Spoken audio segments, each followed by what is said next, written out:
Souvent, tu regardes l'image, la photo, elle est froide. Le teint, les couleurs, je préfère celles de Canon. Elles sont plus vraies, entre guillemets, plus proches de ce que tu vois avec ton œil. Ok. C'est pour ça que je préfère les Canon. Bon, je pourrais pas tout vous expliquer techniquement à mon fort, mais en gros, quand on dit qu'une photo est froide, c'est comme si teinte bleue aux photos là. Le froid va vers le bleu, et quand la photo est chaude, ça va vers l'orangé un peu rouge. Je sais pas si je dis des conneries. Maintenant, ce que tu as dit par rapport à la teinte, peut-être que les REC 709 par défaut, il en faut couleur universelle comme là, et ça peut te ramener un peu vers une autre teinte. Mais ni dans la balance des blancs qu'on a là, il y a un autre anglais teinte. Il veut dire switcher la teinte modifiée par rapport à l'espace. Par contre, quand on a ça te donne des couleurs à peu près correctes. Peut-être que Founi ira sur la dominance de la vert là, tu es obligé d'essayer de tenter vert contraire la vert le violet. Voilà, mais et une autre raison pour laquelle je préfère les Canon, genre l'interface même de la caméra. Genre les menus et tout, c'est beaucoup plus simple que les menus. C'est ergonomique. Ouais, c'est plus ergonomique, c'est ça. Truc Sony, les menus, c'est un franchement. Quelqu'un qui utilise bien Sony va te dire le contraire. Ouais, parce que c'est une question d'habitude. Parce que il y a des femmes follow up. Moi, l'environnement Canon, on peut dire que c'est le seul que je connais. Même si j'ai déjà eu à faire de la vidéo en Sony. Mais c'est le seul que je connais. Si j'ai un Sony tout de suite, vu que appareil bec, du moment où tu comprends le triangle d'exposition, c'est le même réglage. C'est le même réglage, c'est les mêmes paramètres que tu retrouves, c'est les mêmes balances des blancs, c'est les mêmes teintes. Donc pour moi c'est pareil. Mais les gars, votre expérience la plus stressante, toi tu m'as déjà dit le tien, mais l'expérience la plus stressante en termes de photos, comment ça s'est passé? En termes de photos, bon, je parlais, c'est un shooting, parce que moi j'avais l'habitude d'appeler des modèles sans qu'eux-mêmes ils me contactent. La plupart des shootings que j'essayais d'organiser pour moi-même. Donc on était parti à l'escalade du zoo. Et donc la séance shooting c'était censé se faire au petit soir. La meuf elle a pris tout son temps. Elle pensait que le photographe il est là, tant que je viens on va faire les photos, peu importe à quelle heure je vais me pointer. Donc moi j'ai calculé l'heure du coucher du soleil, et après le coucher du soleil il y a aussi un temps bleu. J'avais déjà prévu tout ce que je voulais faire. Et donc moi je suis parti en avant, j'ai installé le matériel, je l'ai attendu, je l'ai appelé. Elle me dit ouais j'arrive. Elle prend tout son temps. À un moment il n'y avait plus de ciel. En fait, j'ai tout raté. Et le lendemain, j'étais censé voyager pour aller faire un tournage à Sibi. Et donc, j'ai essayé de faire un programme entre les photographes et les réalisateurs. Donc, je me suis dit, ok, comme elle est venue, qu'il fait nuit là, je suis obligé de faire des photos. Et donc, j'ai été obligé de sortir de ce que je faisais tous les jours. J'ai créé d'une manière, j'ai rajouté des lumières colorées, j'ai essayé de créer l'arrière-plan. Au début, je me disais, je vais rater ce shoot. Mais par finish, c'est à peu près la photo qui a plus marché pour moi. Ah ouais? Ça a commencé comme une mauvaise expérience, mais ça s'est bien fini. Voilà, mais au début, j'ai stressé. Je disais, c'est sûr, je vais faire de la merde. C'est comme ça. Parce que chaque fois, moi, je me disais, j'ai fait une photo là. Les gens, ils ont dit, c'est bien cette photo. Et si je refais encore une autre, que ça ne marche pas. Donc, chaque fois que ça se passait comme ça là, j'ai stressé sur ces shoots qui étaient à 2 doigts d'être ratés. Ouais. En fait, c'est très intéressant le contraste entre les différents apprentissages. Moi, quand j'ai commencé la photo, j'étais persuadé que j'étais trop bon. Mais on le passe tous, hein. Non, mais je te jure que moi, c'est passé, je faisais de la photographie au téléphone. Beaucoup de photographie au téléphone. C'est-à-dire que moi, s'il y a une fête en Algérie, on est tous là. Si je veux profiter de la fête, il faut bombiner tes photos. Je veux pas savoir.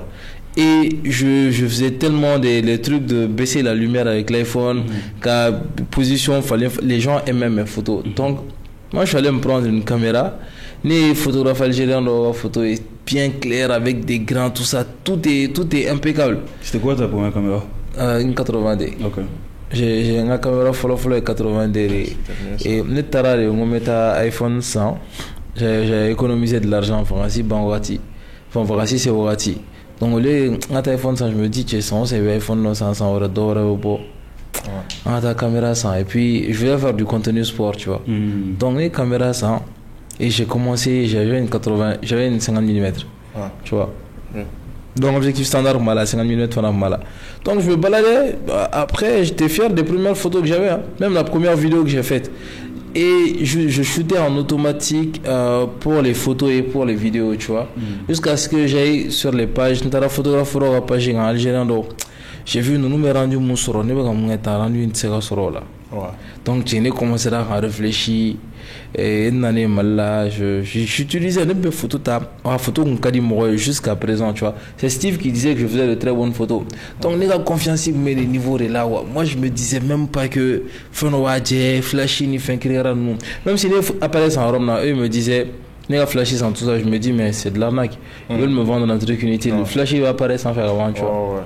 Donc c'est après quand j'ai commencé la vidéo, j'ai commencé à paramètres la fin non.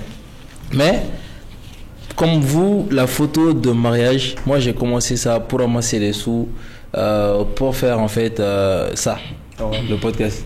Tu vois, comme moi j'ai essayé de faire des photos pour avoir des sous pour du matériel vidéo. Toi aussi tu fais pour avoir... Moi, ma première expérience c'était une très mauvaise expérience, mais une très bonne expérience. C'est que moi, le client, moi je connaissais pas les tranches de prix. Donc il y a un gars qui est venu de France, un gars que j'apprécie beaucoup même d'ailleurs, me Bluffer Bar et Roman, tu vois. Le gars il se la pète avec des t-shirts Versace et tout ça. Si tu vois son lifestyle, si tu te dis de faire quoi que ce soit, c'est pas l'argent qui va t'inquiéter quoi. Tu te dis ouais, il a l'argent. Donc il me dit écoute, c'est comment, parce que moi je suis allé à un tournage de clip là, j'ai fait des photos, tout le monde a apprécié les photos. Et j'avais pas de flash. J'avais rien, j'avais une lumière continue parce que je faisais plus de vidéos. Donc mes lumières continues qui étaient drôles, photos, tout le monde kiffait et tout. Donc quand à ta mariage photo, moi j'étais chaud. Donc là, j'ai posé aucune question. Moi je me suis dit écoute, je vais facturer le mariage à 220 000. Tu vois, 220 000, je vais facturer le mariage. J'étais seul toute la journée et tout. Donc net à la drogue à 80 000, n'a économie tonne, n'a warfo ou t'évolo. Quand on a économie tonne de flashy là. Essentiel, c'était chaud, mais moi je suivais les gars et les photos, tout le monde a kiffé les photos. Flash mon bouton me dit tu vois, le flash cobra. Ouais, flash cobra bon bouton c'est pas les Godox, tu vois. No l'état. Puis pile galatie, pile sana. Et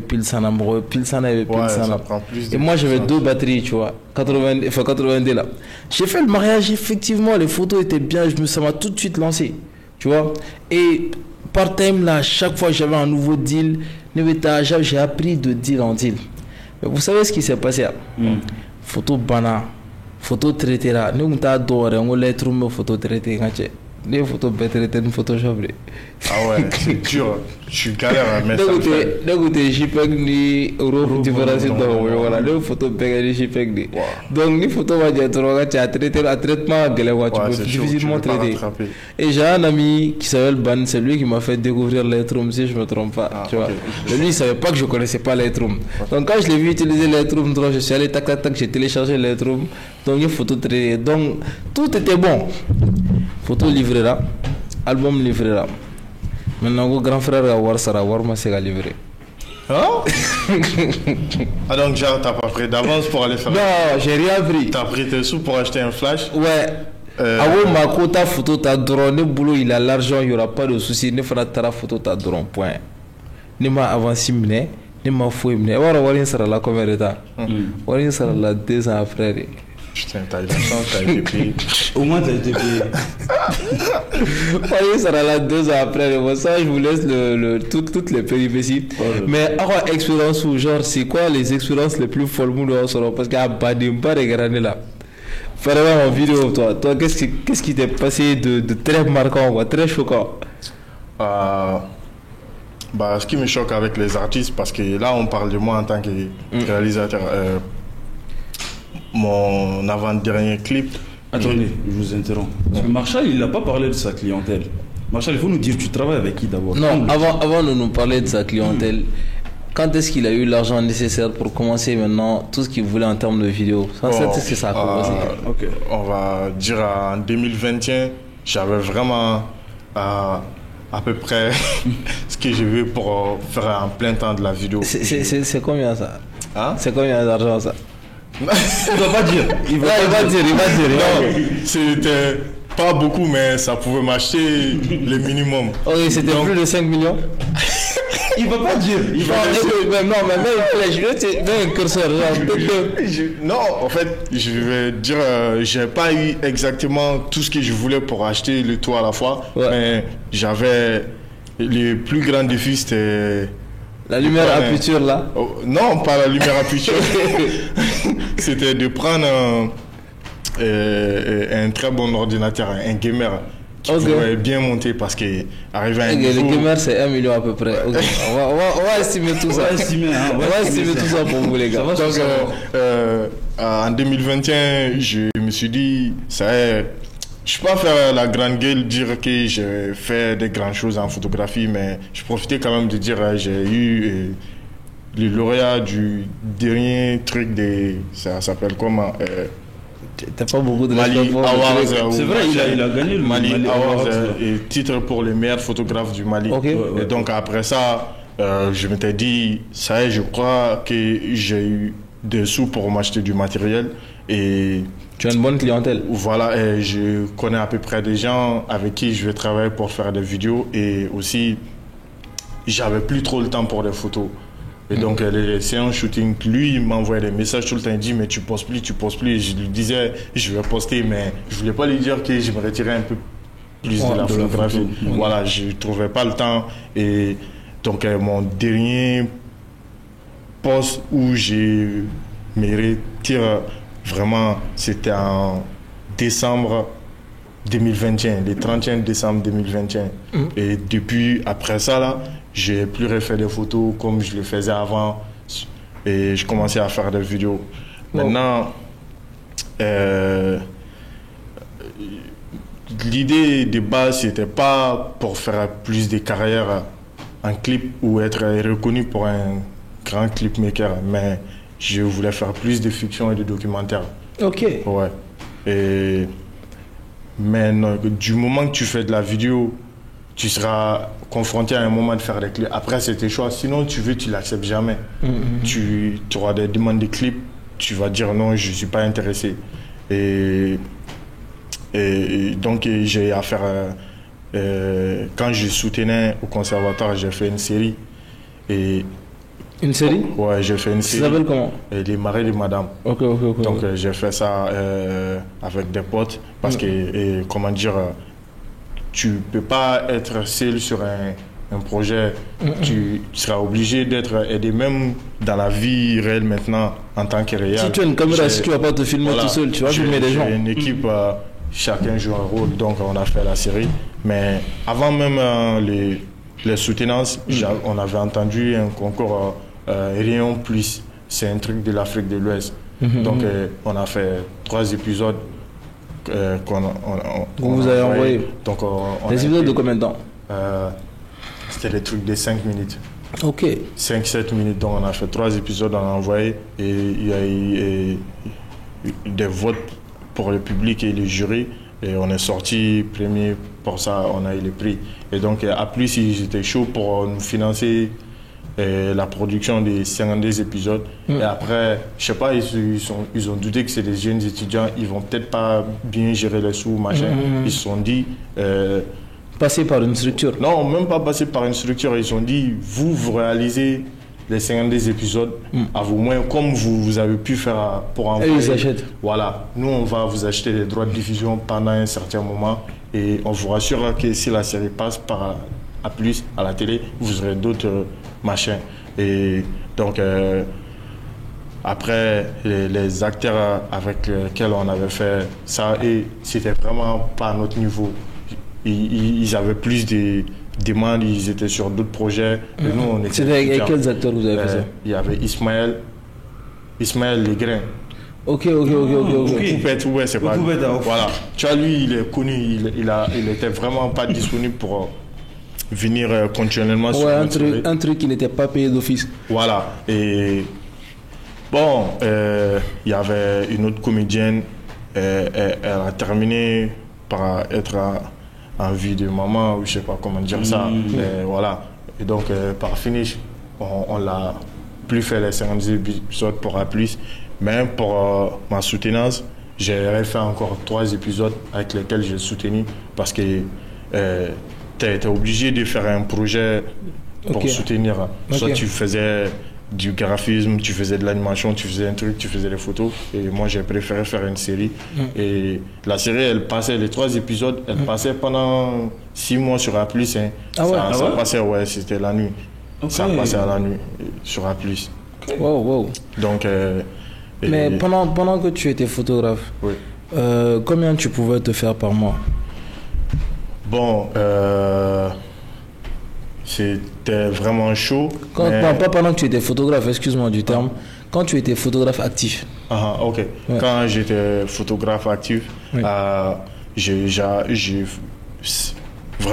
je ne veux pas me plaindre, j'avais des séances, beaucoup de séances photo, studio et à l'extérieur. Ce qui faisait que j'avais plus de demandes.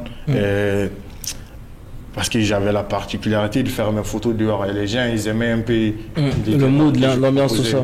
Voilà. Et donc j'avais des séances de pré-wedding que je ne voyais pas comme des photos de mariage. J'essayais toujours de faire comme mes photos de mode.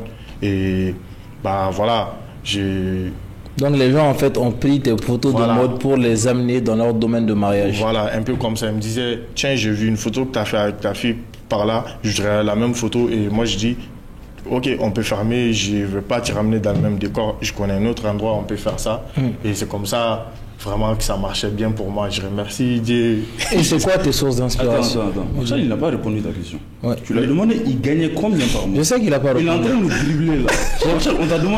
On t'a demandé. Vous êtes sûr que ça ne pourrait pas frustrer les gens? Non, ça ne va pas frustrer qui que ce soit. En fait, si c'est beaucoup, les gens peuvent se dire qu'ils vont beaucoup plus travailler. Et si c'est sûr, il y a des gens qui gagnent les doubles ou même les triples de ça. Ouais. Mais moi, ce que j'ai gagné, c'était à travers mes séances shooting que je prenais à l'époque. Quand je suis passé des 25 000 machins, j'ai mis la barre. Non, à 50 000. Okay. J'avais mis la barre à 50 000. Okay. Et donc, quand j'ai enlevé les paperasses, toutes mes dépenses, machin, à la fin du mois, j'avais minimum 450 000. Que tu économisais? Souvent, ça pourrait être plus que ça. Que tu arrives à économiser? Ouais, j'ai essayé de mettre ça à côté et... Ça, c'est quand même... Parce que je ne suis pas un grand fêtard. Depuis que j'ai commencé à être dans la vie professionnelle, les histoires de sorties, machin, fêtes, j'ai mis ça de côté et je savais qu'il fallait investir dans du matériel. C'était ça l'objectif. Non, c'est important en fait. Pour moi, les chiffres sont importants parce que c'est peut-être qu'on le tient des Français, nos papas, parce que les gens n'aiment pas beaucoup parler des chiffres, ils cachent beaucoup et tout. Alors que si toi, tu donnes les chiffres tout de suite, si le chiffre il est haut par rapport à quelqu'un qui débute, la personne saura que s'il travaille, il peut atteindre ce chiffre-là. Si le chiffre est bas par rapport à certaines personnes, la personne, en fait, se dira que, voilà, s'il fait bien, il est au bon endroit, tu vois. Après, ça va dépendre aussi de tes objectifs. Si tu veux continuer qu'à faire du photo, tu ne prévois pas de prendre du matériel parce que même en photo, si tu veux évoluer, tu es obligé d'améliorer le matériel. Il faut changer. Parce que 450 000, ça a l'air beaucoup comme ça pour certaines personnes. Mais si tu as acheté un objectif avec c'est fini. Tu achètes un flash. Tu ne peux même pas acheter un certain type d'objectif à 450 000, tu vois. Donc, bro, toi... je viens de dire. Comment est-ce que toi, tu t'es fait une base de clientèle? Faut me dire, tu prends combien? Comment est-ce que toi, tu t'es fait une base de clientèle? Une base de clientèle? En fait, ça a été beaucoup de bouche à oreille quand même. Hein. Okay. Et maintenant, heureusement, grâce aux réseaux sociaux, maintenant, limite, Instagram, c'est un peu comme ton portfolio, indirectement. Okay. Tu vois, les gens, ils voient mes photos sur Instagram, ils disent, ils viennent me parler. La plupart de mes clients, ils viennent me parler sur Instagram. La plupart de tes clients sont des gens que tu connaissais dans la vie réelle avant ou c'est des inconnus parfaits? C'est des inconnus. C'est des inconnus parfaits. Okay. Il y a beaucoup que j'ai connus à travers mes connaissances à moi. Okay. Par exemple, ils vont dire ah, je connais un ami, il est photographe, donc s'il y a tel événement, tu peux l'appeler. Okay. Beaucoup, ils voient juste mes photos sur Instagram. Ils t'appellent? Ils m'appellent. On peut organiser ça, tu vois. Toi, tu as plus les photoshoots, on va dire, classiques ou c'est plus les mariages? Franchement, je pense que je fais plus de mariage qu'autre chose, hein, que les photoshoots classiques. Je pourrais lui poser une question. Vas-y, vous pouvez poser des questions. Vous pouvez me poser des questions. Tu as commencé à faire des photos. Tu avais pour objectif de faire photographe de mariage ou c'est la clientèle qui t'amène à faire que des photos de mariage? Et est-ce que tu veux te laisser faire juste pour des photos de mariage ou tu vas toujours essayer de suivre ta vision? Non, toi, ça c'est une excellente question parce que c'est la clientèle qui m'a amené à faire beaucoup de photos de mariage. Moi de base, en fait je vous le dis, la photo que moi j'aime et que je veux faire à très long terme, c'est la photographie animale. C'est ce que moi j'aime. Moi j'aime beaucoup la photographie animale. Mais là en fait, là on est au Mali et franchement le mariage c'est un moyen de source de revenus quand même. Tu vois, moi de base quand je commençais la photo, j'avais pas vraiment de vision. En fait, je ne savais même pas que j'allais être à ce niveau-là aujourd'hui. Tu vois, j'ai commencé, c'était par passion. Maintenant, alhamdoulilah, je peux avoir de l'argent avec. Et maintenant, les gens, ils m'ont pris pour les mariages. Et beaucoup me connaissent, ils pensent que je suis que photographe de mariage. Alors que je peux faire autre chose. Et en vrai, de vrai, que les gens ne se vexent pas, je suis... Les photographies de mariage, c'est même pas un truc qui m'intéresse autant que ça. Non, mais en réalité, quand les gens veulent quelque chose de toi, c'est ce qu'ils veulent de toi à un moment donné. Donc, à toi de tirer le meilleur parti de ça. Même quand toi, tu vas dire, s'il y a des situations, il y a des gens qui vont voir ça, ils vont te dire, non, ne dis pas ça, tes clients vont partir. Toi, tu pourras tout dire, tu pourras même dire, ne m'appelez pas pour vos mariages. Les gens vont kiffer tes photos, ils vont t'appeler, tu vois. Donc, c'est le travail qui reprend en fin de compte. Mais je comprends ce que tu veux dire. Est-ce que tu as un plan maintenant pour switcher vers ta photographie animalière? En fait, là, le plan, c'est d'abord de me faire un grand max d'argent. Parce que la photographie animale, c'est... Quand même, il faut des appareils plus performants et des objectifs surtout beaucoup plus performants. Et si je veux faire de la photographie, je serai amené à voyager. Quitter le Mali parce que la flore... Tu veux dire qu'il n'y a pas beaucoup d'animaux ici? Il y en a beaucoup d'animaux. J'ai jamais vu de photos de moutons sur ta page. Est-ce que tu as déjà photographié des moutons? Nous avons beaucoup de moutons ici. Moi, je ne suis pas un mouton pour photographier les moutons. Mais comment ça? Qu'est-ce que tu racontes? Je suis très sérieux pourtant. Parce qu'il n'y a pas... Ça va barrer les termes. Ça va photo de là, oui. Ça va photo de là, oui. Il y a de très belles choses par rapport aux moutons. Oui, à grand bien que cela leur fasse. Mais ça ne m'intéresse pas. Moi, je veux... Franchement... Quand tu es en danger, moi, mon rêve de photographe, l'animal que je veux photographier, c'est l'ours polaire. En Arctique. C'est ça que moi je veux photographier. N'attrape pas froid là-bas surtout. Donc voilà. Donc pour répondre à ta question, il faut que j'économise les objectifs. Il faut des très longs objectifs, très chers. Des appareils plus performants. Mon M50 il est bon, mais à un certain niveau. Ça, t'as pas besoin de faire ça. C'est pas comme s'il y avait des sentiments quand même. M50 il est bon, mais à un certain niveau, il faut avancer en fait. Je vois ce que je veux dire. Maintenant, c'est quoi ton meilleur mois? Je sais que tu n'as pas beaucoup de temps de photographie d'affilée, mais ton meilleur mois, tu as gagné jusqu'à combien? Mon meilleur mois? On peut... Non, on peut pas. Non, et tu sais, il faut Marshall Marasra, il faut qu'il nous esquive ça. Non, Marshall le grand frère, lui, on doit tous savoir de lui. Moi, je parlais du moment où je faisais des photos shooting à l'époque. Mon meilleur mois? Quand même, j'étais à 600 000. 600 000? Super. Quand même. Et dis-moi, Marshall, ton top 5 des meilleurs clients, c'est-à-dire des clients, déjà, qu'est-ce qui fait un bon client? Vous avez un client photo des clients, parce que Marshall, il est très humble. Il refuse de parler avec qui il travaille. Donc, avec qui tu travailles? Avec qui tu travailles, Marshall? Il faut nous le dire. Bon, maintenant que je suis vraiment vers la réalisation, je travaille avec des artistes. Qui? Quels artistes? Des artistes. Quels artistes? Dis leur nom. On veut les noms. Non, les plus influents. Dis le nom. Je travaille avec Sidiki, je travaille avec Fatim Diabaté, je travaille avec... Si tu sais déjà, je travaille avec beaucoup d'artistes maliens, souvent en tant que réalisateur, souvent en tant que directeur photo, parce que ce qu'il faut savoir, sincèrement, les demandes de clips, tout ne m'intéresse pas. Et je préfère me concentrer plus sur mes documentaires et faire de la fiction. Et mon dernier documentaire, il était dans les salles à Paris il y a un mois de cela. Ok, ça parlait de quoi? Ça parlait... c'était un docu pour une association qui essaie de mettre la lumière sur la lecture et l'importance d'avoir une bibliothèque comment insérer les gens. Et on a fait un peu le tour du Mali pour réaliser ça. C'était pas dangereux? Non, bon, on n'est pas parti un peu dans les zones dangereuses, c'était plus vers Sibi et un peu plus vers la frontière de Guinée. Okay. Et on a fait des scènes aussi à Bamako. Donc maintenant, sincèrement, beaucoup de gens me considèrent à Bamako ici quand même comme un directeur photo. Et il y en a qui pensent que je ne réalise même pas. J'ai fait plus de réalisations, des spots, de documentaires et de fiction. Et moi, je me définis là actuellement comme un réalisateur à plein temps et directeur photo.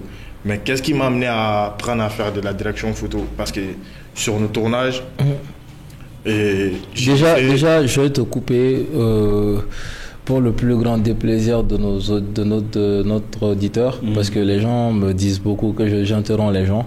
Je m'excuse, mais c'est quoi la différence entre un réalisateur, un directeur de photographie et un producteur? Et qu'est-ce que c'est déjà, tous ces trois termes-là? Bon, pour dire vulgairement, Barak on a manifesté chogori, né producteur, né directeur photographie, né réalisateur d'abord chogori. Bon, déjà, ce qu'il faut savoir, que ces trois-là travaillent ensemble. Ok. Maintenant, le rôle du producteur, c'est d'aller chercher le budget, de suivre tout le line-up du tournage et faire en sorte que tout se passe bien. Ok. Donc, nous, nous, voilà. Ok. On t'a producteur, donc les producteurs avec sa boîte de production, ils ont le droit, le choix de choisir les réalisateurs qu'ils veulent sur ces projets. Bon, les réalisateurs, c'est celui à qui on donne les scénarios ou celui qui écrit le scénario souvent, qui réalise les films. À en sorte que et c'est ça veut dire quoi? Aller ta photographe ou non faire une vidéaste ou aller photographe vidéaste, aller la barre limitée du mec. Bon, on va dire les chefs d'orchestre quoi. Ok. Donc aller réunir sur ou la jeune fait. Il coordonne beaucoup. Voilà, il coordonne beaucoup. Et il peut arriver que les réalisateurs ils se retrouvent souvent derrière la caméra, mais au Mali, en fait, il faudrait qu'il y ait Dondo Bella ou bien les réalisateurs Bon, c'est important de savoir un peu les choses parce qu'en tant que réalisateur, si ton cadreur il fait de la merde, tu dois savoir derrière, tu vois l'écran, tu dis, bah non, c'est pas correct, il faut changer ça, il faut faire ça. Mais ni les réalisateurs, ils ont mise en scène de ils vont faire un truc merdique, et c'est ce qui arrive souvent à certaines personnes au Mali ici. Et donc, les directeurs photo, c'est lui qui est le chef d'opérateur. Moumé, caméra ni fait nous contrôler, lumière ni fait nous et cadre mon d'une caméra, ma optique du manga donna, valeur des plans. Ça c'est le. Ça c'est le directeur photo. Ok. Voilà. Donc, on va dire les réalisateurs non, allez les non. Les deuxième responsable des lumières, et, disons des images. Oui, allez. Donc maintenant, moi. Donc c'est comme c'est lui qui gère la lumière, il gère les optiques, il gère les valeurs de plan. Parce que il y a une lumière placée à donc il quand la température monte à la caméra là, il quand pour voir l'histoire racontée. Voilà. Ni scène ni couleur ni il faut partir sur ça. Et c'est pas un truc que tu peux apprendre juste en faisant des cours, c'est l'expérience. Il faut des années d'expérience et il faut faire des études pour ça. Maintenant, moi, quand j'ai terminé avec le conservatoire, même avant de terminer, quand on essayait de faire la série là et nos autres courts-métrages, il y avait toujours une galère avec la lumière. Donc moi, j'essayais toujours de réfléchir la manière dont je procède avec la photo. J'essaie de faire la même chose, mais c'est pas tout à fait exact. Parce que photo flène, le sujet il bouge pas. Lumière figée, nous, c'est toujours une bonne lumière. Mais tu fais un set où les gens sont en train de marcher, tu vas placer la lumière d'une manière. La lumière doit être mobile. Voilà. Même pas que la lumière va être mobile, mais la lumière doit être fixe d'une manière, mais tu dois faire calculé d'une manière c'est un peu technique ça, mais par exemple si ça n'y car ça filme le dame comment faire en sorte que aller la tarama bekonana lumière gana changer ou bien faire la lumière a changé la sensibilité voilà tu peux pas inventer, mais je suis pas trop entré dans les détails, donc nous je voyais qu'on galérait vraiment sur ça, et puis ni ma mon chien là mon intéressé à faire, donc il fallait dans le futur là ça va être chaud si les trucs ne sont pas bien éclairés. Donc quand j'ai terminé le conservatoire, ils m'ont dit de faire un stage obligatoire. J'étais gonflé, je me disais putain, moi je suis un génie, je vais pas faire des stages. Nous me faire donc nous me faire un film tourné là-bas. Mais niveau stage et calendrier quoi. Carnet d'adresse là, voilà, ni il y a expérience sur le plateau galère ni fond, et donc j'ai réfléchi chez qui je pouvais aller faire un stage, et donc John me vidéo que je me disais ni dans vortex là au lieu encore sera la légère devant, et puis il faut louer en canard là parce que j'ai des profs qui sont là-bas, il faut niveau maintenant ils vont pas autant mettre de pression, donc négatif et non. C'est là-bas que j'ai découvert les lumières à picture. Mais ils savaient ce qu'ils faisaient. Mais non, c'était pas beaucoup plus de cinéma. Look, mais corporate alini et publicité cling et clipou. Voilà, ils faisaient beaucoup de clips. Donc, tu vois, quand tu éclaires une scène de clip et tu fais de la fiction, c'est pas pareil. C'est quoi la différence? Bon.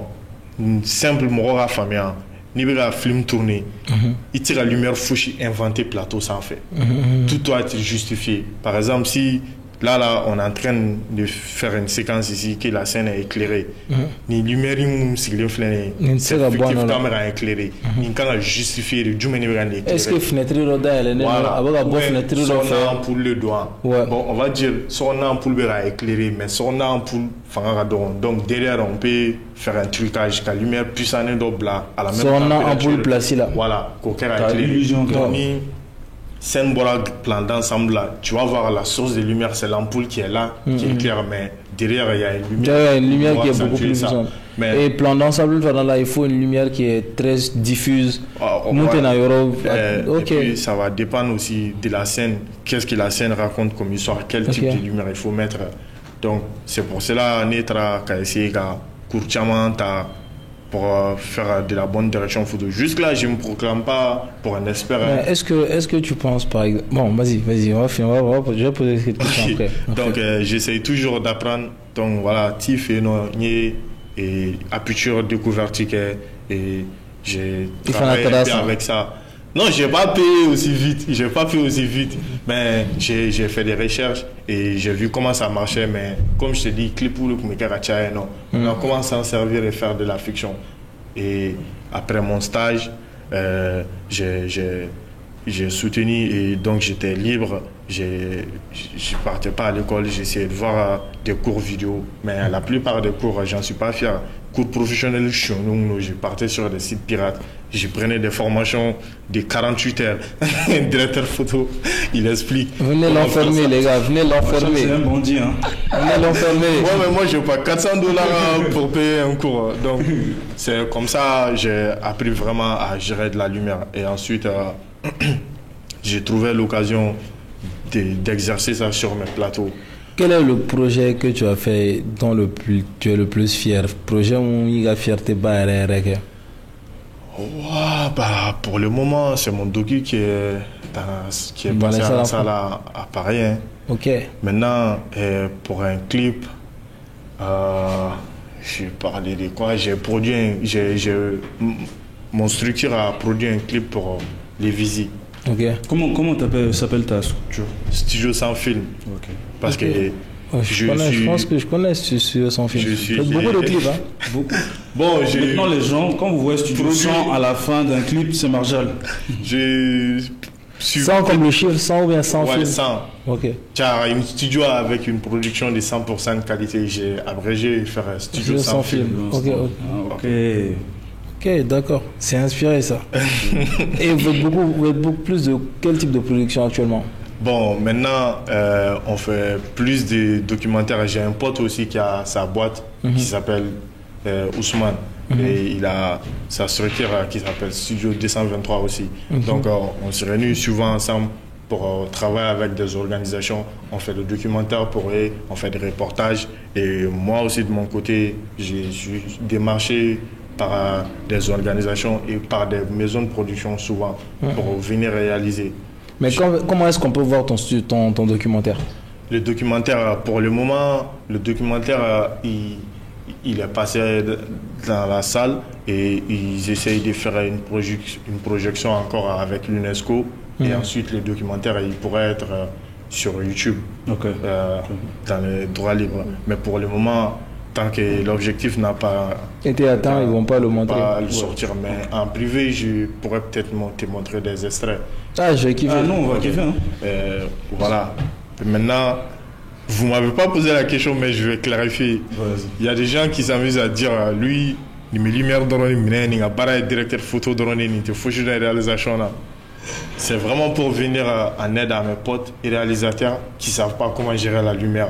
Moi, je t'ai vu sur un set où on a fait un set ici au studio où tu gérais vraiment l'éclairage. Voilà, on m'appelle pour venir faire des services pour ça. Mais de mon propre compte, je suis réalisateur. On m'appelle pour réaliser des films. Et là même, on est en train d'écrire un long métrage qu'on voudrait essayer de réaliser. Et l'écriture prend fin très bientôt et on va faire les castings et ça va venir. Si toi, tu devais maintenant nous donner des conseils sur la lumière ici, qu'est-ce que tu changerais? Bon, peut-être que, je ne sais pas si tu as vu le rendu, mais vu la scène comme ça directement, qu'est-ce que tu changerais? Bon, ce que je changerais, déjà les deux lumières qui sont là, je ferai en sorte de mettre une en haut pour avoir une lumière diffuse qui vient d'en haut, qui va nous éclairer. Quel diamètre par exemple? Je sais pas, un truc de 90 cm. Tu penses que ça peut nous avoir tous? Ouais, parce que plus la source de lumière elle est grande, plus la lumière elle est douce. Donc j'estime ça un truc de 85 cm. Ça c'est 85. Voilà. Donc ça peut renvoyer une lumière douce sur le sujet qui est près de lui, mais à une très grande distance, ça envoie une lumière dure et ça peut faire des ombres. Et c'est encore plus contrasté. Et tu choisirais le ballon ou la lumière? Bon, je choisirais la boule chinoise pour la lumière d'attaque parce que la boule chinoise, elle est vraiment diffuse. Mais j'opterais peut-être pour une... Non, pour celle d'en haut. Non, pour d'en haut, je vais choisir une softbox octagonale parce que la lumière, elle sera directionnelle, ça va pas... Tu ne veux pas aller sur les fonds et ça pourrait garder les moods du scène. Donc, mais surtout avec des nids d'abeilles pour canaliser la lumière. Pour que ça n'aille pas dans tous les sens. Voilà, ça va déborder. Tout à l'heure, je voyais des lumières rouges, mais je crois qu'on a les batteries. Donc, pour garder cette ambiance naturelle-là, ce serait bien de mettre d'une grille de nids d'abeilles. Comme ça, la lumière elle est bien directionnelle. Je mettrais une boule chinoise, mais... Et pour la petite partie, on mettra le nid d'abeille. Et la partie où il a dit les lumières colorées, si on n'a pas de nid d'abeille, en fait, la lumière va partir dans tous les sens et ça risque d'avaler le mood. Donc la caméra ne va pas voir les lumières colorées, c'est bien ça? Ouais, ça peut gêner ça. Et celle-là, tu en penses quoi? Bon, j'aime bien les backlights, mais la lumière qui est sur ta tête, ça fait directement... De l'ombre sur le visage. Parce que s'il y a forcément une lumière qui vient d'en haut, il faut une lumière qui est plus puissante qui va casser le contraste. Parce que la lumière qui vient d'en haut, là, ça te crée des ombres sur le nez. Et s'il n'y a pas une lumière pour éclairer d'en face, tu pourras avoir des ombres. L'air un peu bizarre. Et donc la lumière qui est là, on est d'accord que ça envoie plus de puissance que la lumière qui vient d'ici sur toi. Elle est plus... Celle-là, elle n'est pas diffuse. Celle-là, elle est... Mais celui-là, il est plus puissant que ça, mais c'est pas... Il n'est pas dirigé vers moi. Moi, j'ai les résidus. Et donc, les gens en face, vous allez voir qu'il y a une surexposition. C'est très clair. Il y a une surexposition à un certain niveau-là. Mais c'était bien si la lumière, elle était équilibrée, ça allait te faire détaché du fond. Ok. Mais c'est vraiment mieux ce que tu as ici parce que j'ai vu beaucoup de plateaux. Sincèrement, je ne vais pas m'abattre sur les autres, mais les télés et les autres web TV, c'est mieux par rapport à beaucoup de choses. Donc les gars, vous savez qui contacter si vous avez besoin de réglage en termes de lumière. Maintenant, je le dis aussi pour le côté technique qui pense que je suis trop dans les détails ou que je suis trop chichi, tu vois. Parce que si c'était moi qui devais régler ici, on n'aurait pas encore fini en fait. Le podcast, on allait commencer dans 1 heure de temps. Mais c'est toujours bien d'être mesquin et faire en sorte que les détails soient parfaits parce que toujours essayer d'envoyer de la qualité, c'est mieux. Ouais. En fait, moi, je vais prendre juste quelques secondes pour lui dire comment j'apprécie son travail. Parce que, en fait, il y a 2 surnoms que je lui donne. L'un, je ne vais pas le dire sur le plateau. L'autre, je l'appelle Lumière Tigui. Parce qu'il connaît vraiment la lumière. Et quand moi, j'ai regardé ses projets et tout, genre, tu sens franchement qu'il y a une recherche derrière et que toutes les lumières, c'est là pour une raison en fait. En fait, quand je regarde vraiment ces clips, je regarde vraiment comme quelqu'un, limite comme, on dirait qu'il y a des mathématiques derrière en fait. Tu vois, tout est placé pour une raison. Mais il y a des mathématiques derrière. Il y a des mathématiques derrière. Et franchement, moi, ce que j'admire vraiment, c'est que je sens qu'il y a vraiment une recherche de la perfection derrière. Tous ces clips, ces spots et tout ce que j'ai regardé. Quand je regarde, je sais que lui, il connaît ce qu'il fait en fait. Donc c'était juste ça. C'était le moment reconnaissance. C'était le moment admiration. C'était bien. Alors, Azimi, on va venir à toi. Est-ce que tu as déjà fait un projet où tu t'es senti que tu n'étais pas bien payé? Il y a beaucoup de projets où je me suis senti que je ne me suis pas bien payé. Hein. Non, passe les projets sur lesquels je t'ai mis quand même. Non. Faut pas peut-être donner le nom, mais... Il y a eu beaucoup de projets, je me suis dit, franchement... pour ce que je peux apporter en termes de qualité de photo. Et surtout, j'ai mon style particulier en fait. Je me dis, pour ce que je peux te donner, je me dis, quand même, tu ne me payes pas assez quand même. Il y a eu beaucoup de fois où j'ai pensé ça. Après, c'était surtout quand je commençais. Tu vois. Et moi, je me suis dit, quand je commence la photo, je vais être humble. Je vais être humble. Il y a des gens avant moi, ils sont plus forts que moi. Ils ne demandent pas un certain prix, je ne vais pas demander un certain prix. Qu'est-ce que tu penses du pricing en général qu'est-ce que tu penses du paysage de la photographie au Mali? Le paysage de la photographie au Mali? Ça c'est bien trouvé, on devrait écrire ça dans un flow, le paysage de la photographie. Pourquoi pas le portrait de la photographie? Les deux ça passe. Il fallait rigoler, c'était une blague. En fait, c'était une blague les gars. Dans quel sens? Elle n'était pas drôle ta blague. Dans quel sens genre? On est dans mon podcast, si je fais une blague il faut rigoler s'il te plaît. En fait, tu peux préciser ta question, genre, qu'est-ce que je pense? Dans quel sens? Qu'est-ce que tu penses déjà de la qualité en général? De la qualité. Qu'est-ce que tu penses on va dire, je pense pas qu'il y ait autant de structuration que ça. Je vois qu'on est en train de faire des efforts pour organiser des expositions. Qu'est-ce que tu penses de la photographie en général? En général, quoi. Si tu veux, prends le paramètre qui te touche le plus. Parce qu'il y en a, c'est infini en fait. Le paramètre qui me touche le plus, c'est vraiment la qualité d'image et les images qu'on propose même aux clients. Moi, je pense que franchement, au Mali, on peut mieux faire. Je pense qu'on peut mieux faire parce que j'ai remarqué, souvent on fait des photos génériques. C'est-à-dire que 4-5 photographes, ils vont proposer la même chose. Genre, le même edit, il va avoir le même rendu sur les photos. 4-5 photographes. Et moi, en fait, je préfère que... Tu préfères reconnaître le style des photographes? Je préfère reconnaître le style des photographes. Moi, je préfère ça. Moi, je suis comme ça. Par exemple, moi, j'ai la chance, j'ai mon style particulier. J'ai un style. En fait, quand je commençais la photo, comme je t'ai dit, moi, je m'inspire beaucoup de personnes. Dont Ousmane. À un moment, je te jure, je regardais mes photos, mais j'ai dit, mes photos, elles ressemblent trop à Ousmane. J'ai dit, non, je ne peux pas proposer ça. Ça, c'est le style à Ousmane. Moi, je veux mon propre style. Par exemple, moi, je ne signe pas mes photos. Mais il y a beaucoup de gens, ils arrivent à reconnaître mes photos. Alors que je ne les signe pas. Et pour moi, c'est bien déjà. Mais très souvent... Pour toi, c'est quoi la cause? Pourquoi les gens proposent les mêmes types de photos, selon toi? Je me dis, peut-être, il y a un choix de la facilité un peu. C'est quoi le choix de la facilité? Comment? Parce que après, je me dis, si tu veux développer un propre style, il y a beaucoup de choses qui passent. Déjà, ta DA d'abord, et même à la retouche de la photo. dans Lightroom, ce que tu fais avec l'image. En fait, parce que tout le monde peut faire la même photo, tout le monde va faire la même photo RAW. Mais toi, tu vas faire ta retouche, lui, il va faire sa retouche, moi, je vais faire la mienne. Le rendu que le client va voir, l'émotion que toi, tu veux transmettre à travers la photo, à travers les retouches, comment tu joues avec les couleurs ou certains contrastes, ce que tu veux communiquer. Et le client, il va peut-être tendre plus vers toi, moi ou Marshall. Tu vois. Donc moi, je me dis, en fait, il y a peut-être un choix de la facilité du fait que au Mali, peut-être les photographes, ils se limitent eux-mêmes.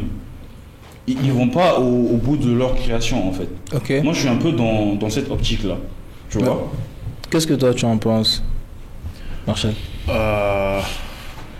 Ouais, je crois qu'à un moment, la photographie a évolué vite fait, mais sans vraiment avoir les niveaux qu'il fallait. Parce que l'époque où je te parlais avec Oman, qu'on avait acheté des flashs. J'adore ce moment. Il n'y avait pas beaucoup de personnes qui faisaient de la photographie, qui utilisaient des flashs. Je te donne un exemple. Un jour, je suis parti au parc pour faire des photos de mariage. J'ai rencontré un photographe. Il avait acheté un nouveau flash avec un nouveau déclencheur. Il ne savait pas comment synchroniser les dés. Et je me dis, mais comment tu achètes du matériel, tu ne sais même pas comment utiliser? La première fois que quand j'ai acheté mon premier flash, je ne savais vraiment pas comment l'utiliser. Mais tu n'es pas sorti avec, sans l'apprendre. Si, je suis allé faire le mariage des gens en mode TTL. C'est fou. En fait, c'est ce que je dis. Moi, en fait, quand tu ne sais rien, quand tu ne sais pas à quel point le monde est vaste, tu vas croire que la cour de ton grand-père, c'est le plus bel endroit du monde, tu vois. Donc, moi, je me disais, j'avais pas vu beaucoup de choses. Ce que je voyais sur Instagram, tout ça, c'était vraiment à niveau, c'était accessible. Et moi, j'étais là au hasard, au départ, tu vois. Et ça ne m'a pas empêché d'avoir de la clientèle, tu vois. Mais au début, tu as appris un peu comment marche. Je te jure que j'avais le mariage le jeudi. Je suis allé acheter le flash. Je devais shooter le jeudi vers 16h. Je suis allé acheter le flash à 14h. Dans la voiture, j'ai regardé la première vidéo YouTube. On m'a dit d'aller en ETL. Je suis allé en ETL. Et puis, ça s'est très bien passé. Bon, l'histoire du mode TTL, c'est techniquement bien, mais souvent il faut passer en mode manuel parce qu'en mode TTL, personne dans ce studio aujourd'hui n'utilise le mode automatique pour quoi que ce soit. Personne, non. On est toujours en mode manuel pour tout, tu vois. Mais je dis, est-ce que c'est forcément important cet attachement vis-à-vis du client? On va rentrer dans un autre débat. Cet attachement aux paramètres, est-ce que c'est pas un peu trop puriste? Est-ce que le client se soucie de ça? Bon, tu vois, pour les clients, ce qui est important, c'est les résultats. C'est le rendu final. Donc, peu importe par quel chemin tu passes pour avoir les résultats, les clients, ils s'en foutent. Mais c'est à toi de savoir comment vraiment je dois gérer mes réglages, comment faire pour lui donner de la qualité. Si tu veux, tu fais des biduages si tu arrives à les satisfaire. Mais je suis sûr, à un moment, il va croiser quelqu'un qui va faire encore plus professionnel que toi. Et ce jour-là, il va se dire, ouais, je ne veux plus travailler avec lui, je veux le faire avec lui. Donc, ce qui implique vraiment, il faut toujours faire les choses correctement, à mon avis. C'est vrai. Et toi, tu penses qu'on a évolué très vite, mais la connaissance n'était pas là. Comment tu expliques ça? Tu étais en train de dire qu'il y a quelqu'un qui a acheté un flash qui ne savait pas l'utiliser et qui t'a montré. Et qui t'a montré et t'a demandé. Il ne savait pas comment régler, et il fallait synchroniser les dés. Déjà, je pense que la plupart se sont dit, quand tu fais des shootings, shooting photo, il faut avoir des parapluies. Mais il faut ni me photo dans parapluie. Le shooting qui est plus fort. La qualité quand et puis donc les gens ils se sont dit, on va acheter des parapluies, on va acheter des flash Godox, on va prendre bien. Sauf qu'ils oublient à un moment, tu n'achètes pas le matériel à tue-tête, il faut savoir de quel matériel tu as besoin, comment l'utiliser et pourquoi je dois l'acheter. Et si tu fais le mauvais choix, c'est de la merde. Peut-être que tu pourrais te rattraper. Ensuite, ils n'ont pas vraiment appris la photographie en tant que telle. Tu vas demander à quelqu'un pourquoi il ne faut pas dépasser 800 ISO, il ne pourrait pas te dire c'est quoi les conséquences. Tu vas demander à quelqu'un pourquoi tu ouvres à 1.8. Et des fois quand tu ouvres à 1.8 et que tu utilises le flash, tu vas avoir des distorsions, lumière bleue, tout ça. Ouais, tout ça. Mais même limite, on va dire, si tu sais ce que tu fais, tu pourrais gérer ça. Mais quelqu'un qui doit photographier 10 personnes, photogroupe, il va ouvrir à 1.8. Tu fais la mise au point sur une seule personne. Ouais, les autres sont flous. Mais ils se seront fous, il y en a. Si tu leur dis, ils vont te dire, mais t'es fou, 1.8. La photo n'est pas claire. C'est pour cela, à un moment même, je me suis dit, je reste à ma place. Si tu me demandes mon avis, je vais donner mon avis. Donc, au Damata Farafara, tous les jours que je passe au parc, je vais rencontrer un nouveau photographe. Je t'assure, maintenant c'est devenu d'une manière, ni moui war sorodron, n'tera mogotane, mon avis. Avec flashy sans, avec caméra sans, avec stand si pareil qu'on a là, ni mogotemenadora. Mais c'est toujours là-bas. Non mais vous savez, moi je pense que ça c'est un problème qui est commun. Moi à Times Square, j'ai ramené mon appareil, j'ai ramené beaucoup de choses, je voulais faire des photos. Quand je suis arrivé, j'ai compris que en fait c'est le grand n'importe quoi. Okay. Je ne vais pas perdre mon temps parce que les gars ont des tablettes pour envoyer les photos tout de suite. Il y a un vieux Indien, je t'assure qu'il a un 24, il a un 20-70, ouverture 2.8 RF avec un Sony R5 et avec un Canon R5 avec un flash V1 Pro, une bulle là, un iPad Pro le dernier. Il shoot en TTL et en automatique. Monsieur, j'ai même parlé de ça dans mon vlog. Je l'ai aidé à régler son appareil. Et avec les réglages que je lui ai donnés, il m'a fait quelques photos. Il me les a envoyées gratuitement. Et c'est pour vous dire qu'en fait, Mali Durantewa, il fait ni à forum, tu arrives à ton jeune âge, qui a dépensé à 450 000 économisés par mois. Moi, je un podcast, ta caméra sans doute, ça y est. Il faut que Dieu va l'aider. En fait, nous avons la culture du vide d'imposer le sang. Les gens aiment le vide dans tout ce qu'ils font. Parce que Adam et moi, j'ai commencé par accident, mais moi, ma nature refuse de continuer les choses à toute tête. Dans chaque chose que je fais, je me dis tellement, je veux exceller. Déjà, au début, je croyais que j'étais le meilleur parce que je ne connaissais pas les autres. Quand j'ai connu les autres, je me suis dit, ok, maintenant je connais les autres, je vais être le meilleur. Tu vois? Donc, j'apprends. Je dis, okay, qu'est-ce que les autres ne font pas? Qu'est-ce que les autres ne savent pas? Comment est-ce que je peux apprendre des autres? Je m'approche, je dis, mais moi, je ne sais pas ça. Qu'est-ce que moi, je ne sais pas? Tu vois, à un moment donné. Qu'est-ce que je ne sais pas? Je suis passé de qu'est-ce que je ne sais pas, qu'est-ce que les autres ne font pas. Mais à un moment donné, ce n'est pas que le Mali. Pour te dire, le gars, il est après nous, il fait mon fils après, si ouais, c'est chaud. Ça coûte une blague. C'était un numéro 2.8, 20-70, ouverture 2. Ouais, mais si on essaie de comparer les niveaux, avoir plus de bons photographes dans les pays que tu viens comparer au Mali, on va dire la photographie a évolué d'un coup au Mali, mais le niveau n'est pas aussi haut. Tu connais combien, est-ce que de bons photographes? Ouais, au Mali. Non, je connais en vrai, je connais pas beaucoup de bons photographes. Voilà. Mais je connais beaucoup de personnes qui proposent de bonnes photos. Voilà, mais et dire combien de personnes ont le matériel ici. Je te jure, tu vas partir au parc, tu veux compter au moins 40 flashs. Mais tu peux donner tout le matériel du monde. Si le photographe il n'est pas bon.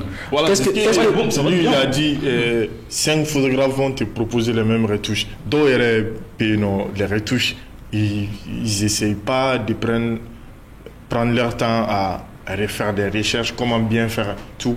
Ils vont juste prendre des presets, ils vont faire des trucs comme ça. Wariga Sordoro à Pana. Et pour vous, Arabolo, c'est quoi un bon photographe? Marshall répond. Non, je te laisse répondre ça d'abord à mon avis. C'est quoi un bon photographe? Ça, c'est une question difficile. Hein? Je pense qu'un bon photographe, d'abord, pour être bon photographe, pour moi, la base, d'abord, tu dois être passionné de photographie. Je pense d'abord que tu dois être passionné. Ok. Tu dois être passionné. Ok. Tu dois connaître ton appareil. Ok. Je pense que tu dois connaître ton appareil. Tu dois, tu dois être capable de retranscrire en image l'émotion que tu veux procurer.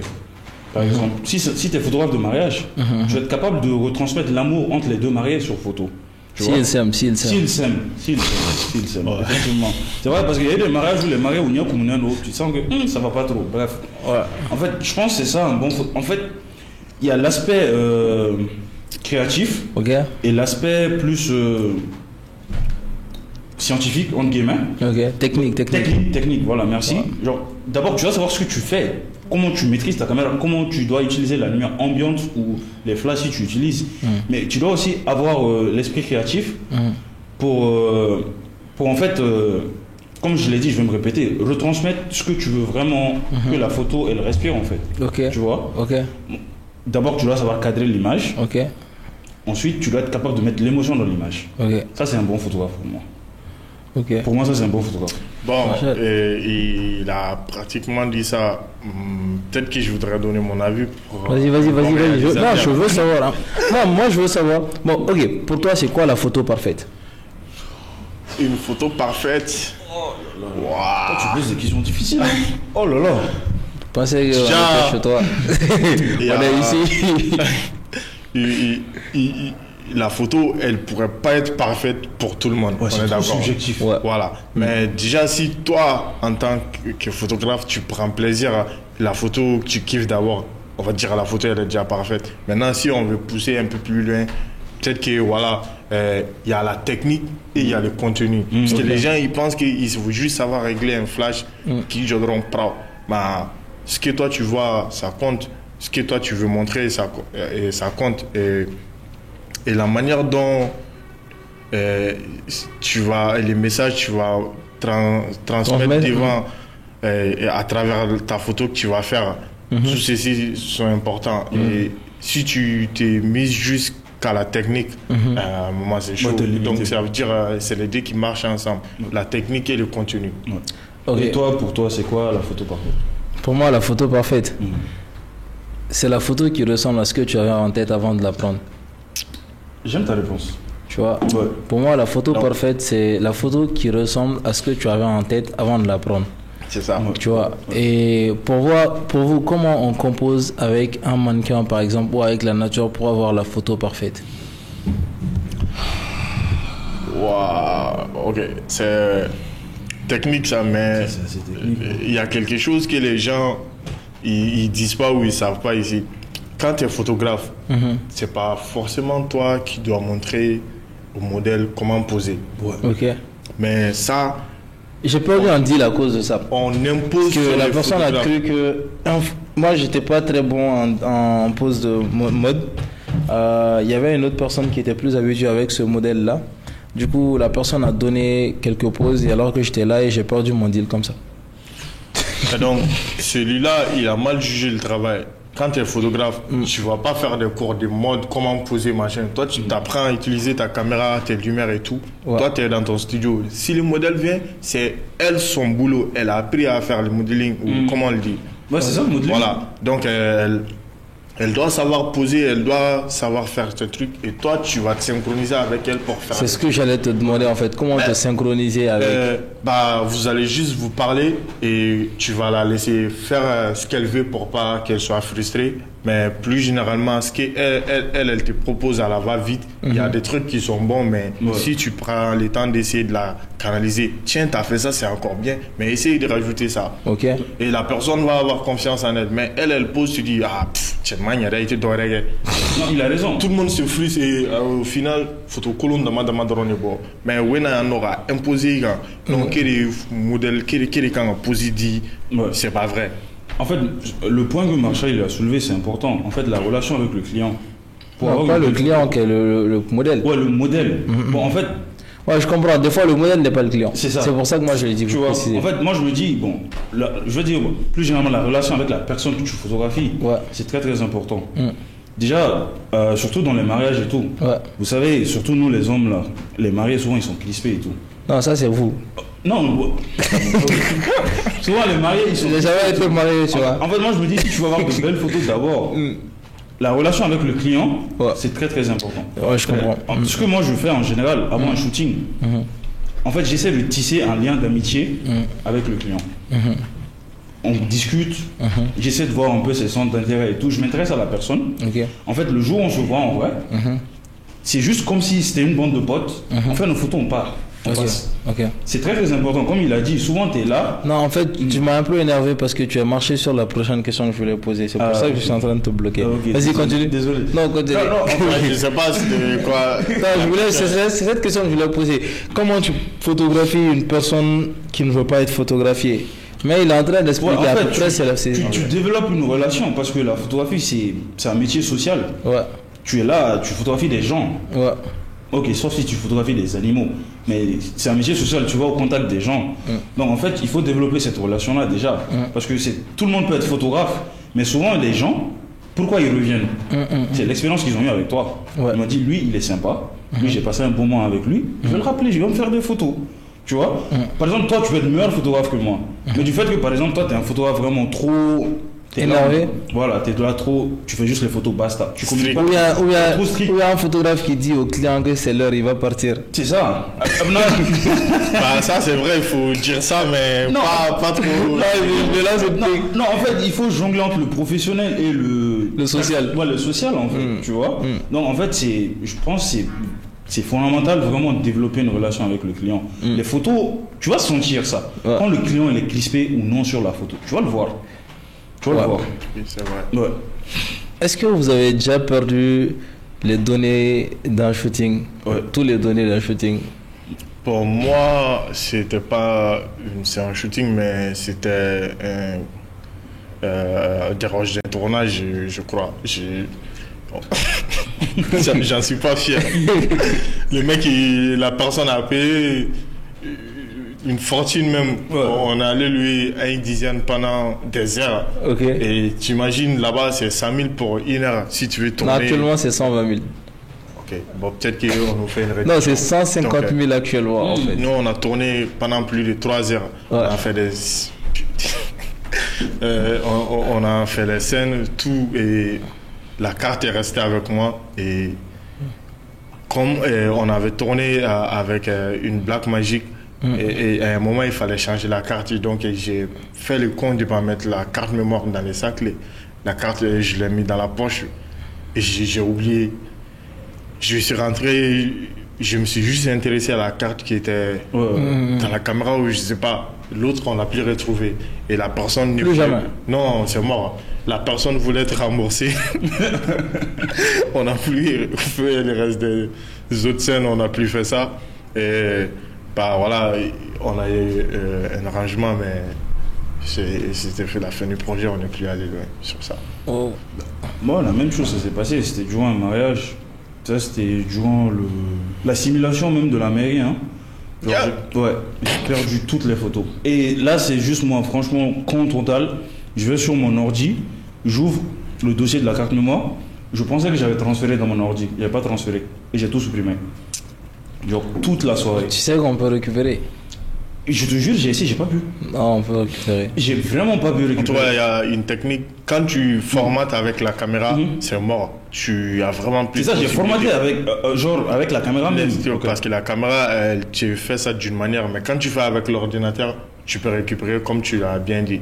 Ouais. Oh. Moi, j'ai tout perdu. Il faut faire attention. Heureusement, c'était ma pote et elle a été indulgente par rapport à ça. Donc, elle a rien dit. Wow.